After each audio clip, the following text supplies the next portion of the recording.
नेक और अपनी जिम्मेदारी से ड्यूटी निभाने वाला व्यक्ति। आज का मामला जो हमारे पवन भाई हैं गांव खेड़ी से, उनके बारे में यहाँ पंचायत बुलाई गई थी। मैम 24 सर्वजातीय सरखा पंचायत, और यहाँ के बाहर से भी जो अपने पंच मार इसके खाप के जो प्रधान थे, और बाहर से भी काफ़ी लोग आए हुए थे। तो हमने एक जो भाई के साथ जो जाति हो रही है उसके बारे में हमने ये पंचायत रखी।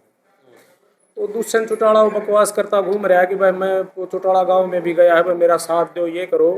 तो मैं उसको दुष्यंत चौटाला को भी एक बात कहना चाहता हूँ, भाई ये वो धरती है जहाँ तेरा दादा जो परदादा था उसको हमने उप प्रधानमंत्री तक बनाया। और उस गांव को भी मैं एक बात कहना चाहता हूँ, उस गांव में भी हमारे जैसे भी लोग हैं, न्याय करने वाले भी हैं, अच्छे लोग हैं, वो बहुत अच्छे हैं। उन्होंने भी एक हमारा बदला करना चाहिए। जब हमने उप प्रधानमंत्री था उस गाँव में हम लेके गए, तो उन्होंने भी एक आज हमारा पवन के साथ न्याय करना चाहिए और वही उसका बहिष्कार करना चाहिए दुष्यंत चौटाला का। तो मैं ऐसी भावना अपने मन में रखता हूँ उस गांव के प्रति। और जो भी एसपी साहब ने जो एसआईटी गठित करी थी उसमें हमारे भाई को क्लीन चिट दी गई।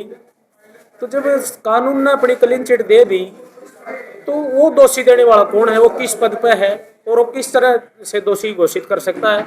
अगर उसने इस मुद्दे को राजनीतिक मुद्दा बनाने की कोशिश करी या हमारे भाई के साथ कोई जातीकरण की कोशिश करी, तो हम अपने भाई के साथ तन मन धन या पूरी मैम 24 पूरी सर्वजातीय खाप पंचायत मैम 24 27-28 तारीख को हम जो 11 सदस्य हमारी कमेटी है इसको हम वापस बुलाएंगे और हम एक निर्णय लेंगे। उसके बाद जो भी फैसला होगा उसके बाद देखते हैं हम भाई पंचायत की जरूरत पड़ती है या चौटाला गांव में हमारे को कोई अच्छा मैसेज देता है तो उसके बाद की आगे की कार्रवाई की जाएगी। उनके दादा के समय ही महम कांड हुआ, क्या वो कांड दोबारा दोहराया जा सकता? तो ये कोशिश कर रहे हैं, उस चीज़ को ये दोबारा दोहराने की कोशिश कर रहे हैं। और मैं वही फिर दोबारा बात करना चाहता हूँ, वो ये कह रहा है मेरे साथ वो स्टूडेंटा का वो करता घूम रहा है। अगर स्टूडेंट की इतना ही फिक्र है तेरे को तो तू स्टूडेंट है, रोजगार की लड़ाई लड़ भाई, हम तेरे साथ बैठेंगे जाके का। वही कितने बच्चे इतने हैं जो बेरोजगार घूम रहे हैं, देश में घपले होने लग रहे हैं, इतने बड़े बड़े नौकरियां आप भी देखने लग रहे हो, तो उसके खिलाफ लड़ाई लड़ने।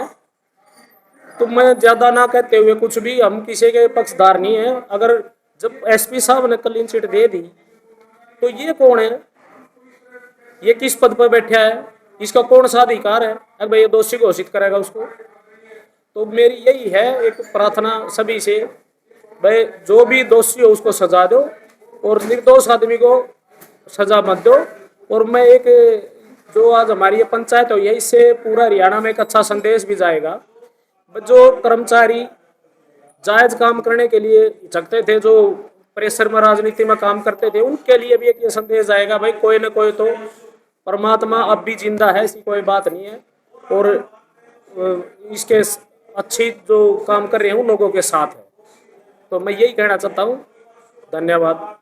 आज सर्व जातीय सर्व खाप पंचायत महम में हुई।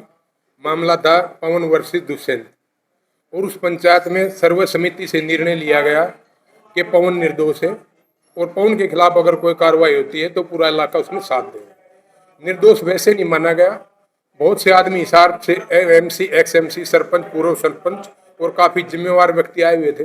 उन्होंने भी अपने संबोधन में बताया है कि पवन की 12-14 साल की नौकरी लगभग हिसार इलाके में रही है और वो बड़ी ईमानदारी की नौकरी की है। लगभग सीआईए की ड्यूटी रही है इसकी, तो वो ड्रग्स तस्कर हो, नशा तस्कर हो या और तरह के क्रिमिनल हो, सबके खिलाफ डट कर कार्रवाई की है और पूरी ईमानदारी से ड्यूटी की है। रही बात इसके परिवार की, गांव का सरपंच होने के नाते मैं बता रहा हूँ, परिवार भी बड़ा ईमानदार परिवार है, जमींदार है, दादा का इनका बड़ा नाम रहा है, बड़े दानी भी हैं और ये भी स्पोर्ट्स में भी पवन बड़ा अच्छा था।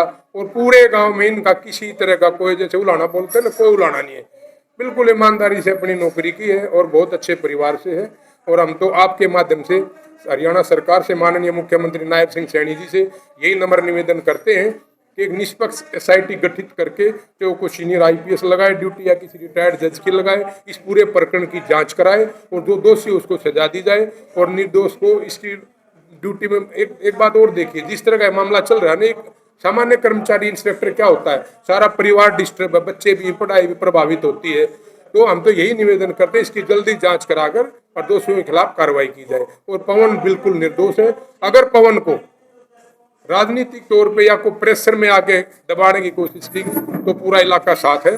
और मैं तो उनसे भी ये निवेदन करता हूँ वो अपनी राजनीति करे, इस तरह की बातों में ना घुसे, इसको अपनी ड्यूटी करने दें। आगे कोई कमेटी गठित की गई, आगे कोई तारीख निश्चित की गई? 11 सदस्यीय कमेटी गठित की गई है, जो आगे का निर्णय समय अनुसार जैसा होगा वो निर्णय लेती रहेगी।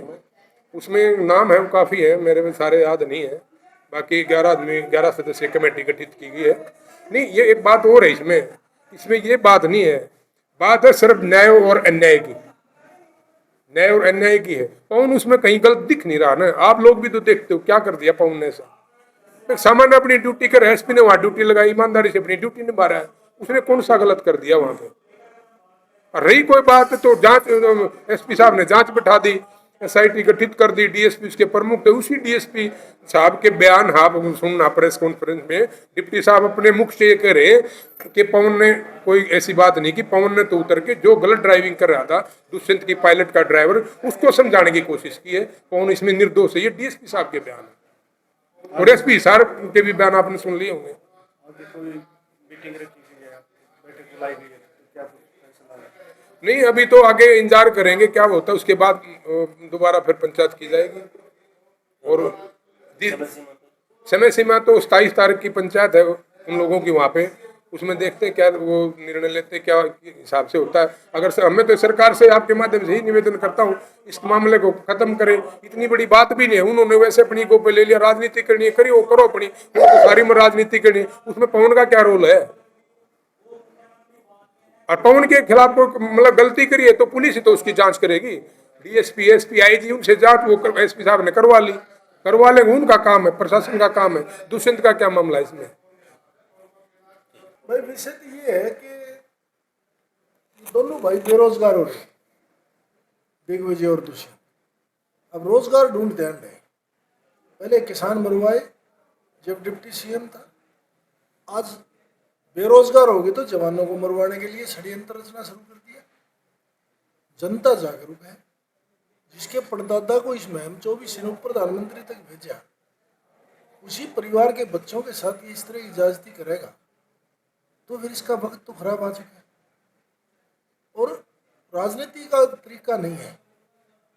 इंदिरा गांधी ने जब किरण बेदी ने उसकी गाड़ी उठाई, प्रधानमंत्री होते हुए किरण बेदी को सम्मान दे दिया और अवार्ड दिया, और ये जो किसी भी संवैधानिक पद पे नहीं है। पहली बात तो डिप्टी सीएम, संविधान में कहीं कोई नाम नहीं लिखा डिप्टी सीएम वो है की चीज, फिर भी वो झूठ बोल के प्रदेश में 10 सीट ले गया, जो बीजेपी के खिलाफ लोगों ने वोट करी। उसके बावजूद ये आज जब चौटाला ने पूरे प्रदेश में किसानों की मंडियों का दौरा कराया, उसका नाम चलन लग गया, तो इसने एक नया षड्यंत्र करा। और पहला ऐसा राजनीतिक आदमी है जो वीडियो बनवा रहा है, पहले गाड़ी में उतर के भाजते भाजते। ऐसा छछोरा काम तो खेलनिया छोटे छोटे बच्चे भी नहीं करते। इनका मानसिक दिवाला लग चुका है। और ये उन लोगों से टकरा के पहली बार में, जिन्हें बड़े बड़े तुरम खाओं से धूल चटा दी, चाहे यहाँ अंग्रेज आए, मैम 24 या 14 तो बड़ा ऐतिहासिक है। और यहाँ के लोग आज भी उतना जुनून रखते हैं कि सरकार के खिलाफ लड़ने की हिम्मत रखिए तो कहीं किसी पद पे ही नहीं है। और एक लड़के ने जो भी इंस्पेक्टर है वो पवन, मैं एसआर भी गया था और सबसे पहले बयान मैंने दिया था अगले ही दिन कि भाई ऐसे आदमी को, लाल बहादुर शास्त्री के उस नारे को मिटाने का काम कर रहे हैं ये बेरोजगार आदमी। शास्त्री जिनका जय जवान जय किसान, किसान तो मरवा दिए डिप्टी सीएम होते हुए, आज उस बात को भूल गया वो कि औरतों के सर में लठ मरवाए गए, खून खून कर दी गई, उन औरतों से माफ़ी मांगे, 750 किसानों से माफ़ी मांगे। सही माने में हरियाणा की जमीन पर पैर रखने का अधिकारी नहीं है ये आदमी। 32 लोग जाट आंदोलन में उनकी लाश के ऊपर वोट मांग ली और ऊपर जाके उसी बीजेपी की गोदी में बैठे। 4.5 साल तक मड़ाई चाटी जब तो नहीं बोला ये, और बेरोजगार हो गया। तो आज ये जब 2019 में चुनाव लड़ रहा था तो इनके पास तो लैंड क्रूजर रेंज रोवर नहीं थी। जब तो ये कह रहे थे क्या बेसिंग ने हमारा सब क्यों खोज लिया, डंडा भी खोज लिया, झंडा भी खोज लिया, हमारी प्रॉपर्टी भी खोज ली, फिर आज ये 3.5 करोड़ की गाड़ियाँ कहाँ से आई? ये प्रदेश के लुटेरे हैं, ये भेष बदल के आ रहे हैं और इस प्रदेश को लूटने की कोशिश कर रहे हैं। जनता जागरूक है और उन लड़ाके लोगों से इसका वास्ता पड़ गया जो इसने मुंह की खानी पड़ेगी। और मैं तो यहाँ महम चौबीसी के लोगों को एक अनुरोध करूँगा कि आप जाइए चौटाला गांव में और इनके पूरे परिवार को, देवीलाल के पूरे परिवार को इकट्ठा करिए, चौटाला गांव को करो और उनसे पूछो कि आपके चौटाला गांव से महम 200 किलोमीटर दूर जाके चौधरी देवीलाल को जिसने उप प्रधानमंत्री तक भेज दिया, उसी परिवार के बच्चे को आपका लड़का टारगेट कर रहा है। क्या चौटाला गांव के लोगों को इसने ये नहीं बताया कि चौटाला गांव और सरसा से ज़्यादा अगर देवीलाल की कोई मदद करने वाला तन मन धन से आदमी है तो महम चौबीसी के लोग। बुलंद आवाज़ है यहाँ के लोगों की और कोशिश करेंगे हम चौटाला गांव में जाके पंचायत भी करेंगे, उस इलाके के लोगों को भी बुलाएंगे और उनसे पूछें भी कि आप किसके साथ हो, आप उस जवान के साथ हो या इस बेरोजगार दोनों भैया के साथ हो। भिवानी में बयान दे दिया, मेरे पीछे 2 गाड़ी ला दी, काली फिल्म बता रहा है, काली फिल्म थी बोलेरो के अंदर सिविल में लोग हथियारबंद बैठे थे। कौन सा यंत्र ले रहा है ये जो काली फिल्म के अंदर दिखा है इसने? मुंह तो नजर के चश्मे चल रहे हैं, काली फिल्म में हथियार दिखे हैं, बकवास करते घूम रहे हैं बेरोजगार आदमी, कुछ नहीं है इनके पल्ले।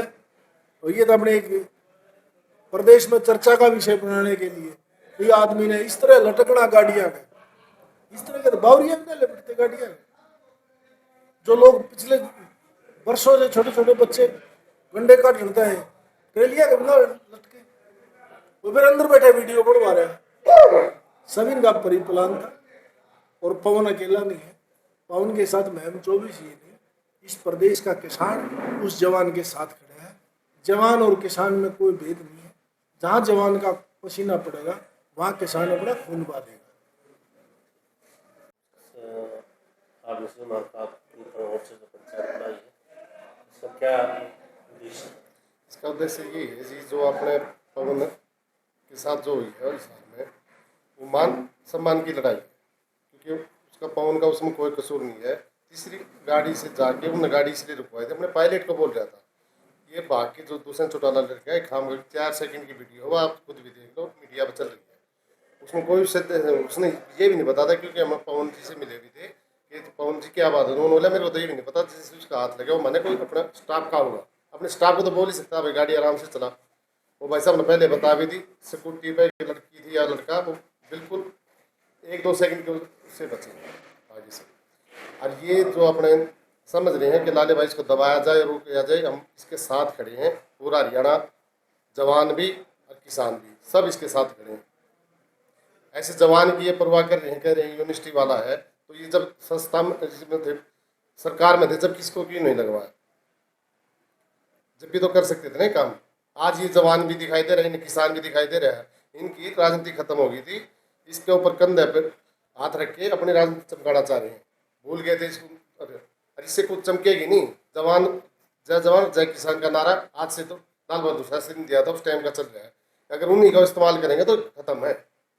अगर इतने भले होते, पहले 10 सीट आई थी, आगे 1 सीट भी नहीं आई, तो कितने अच्छे होंगे ये तो जनता ही जानती। पंचायत उसमें क्या फैसला लिया गया, आगे कोई तारीख निश्चित की गई? उसमें कोई अभी नहीं जी। 27 तारीख ना जो हिसार में जो पंचायत वाला रखे, उसके बाद में 28 तारीख ना हमें फैसला लेंगे। और जितनी भी खाप हैं हरियाणा में सब खापों को बुलाएंगे। 24 से 14 है वो निर्णय 28 तारीख को पता चलेगा। अभी क्या निर्णय लिया गया? अभी तो कमेटी बनाई है जी, सब ने लाले पर चढ़ के आते थे, सब साथ हैं, जहाँ भी जरूरत पड़ेगी वहाँ आने के लिए तैयार कहीं पर पूरा हरियाणा। कितने आदमी कमेटी बनाई? हमने 15 आदमी की कमेटी बनाई थी। तो खापों से लिए गए हैं या गाँव? ये खापों से भी लिए गए, गाँव के मौजूद आदमी भी लिए गए।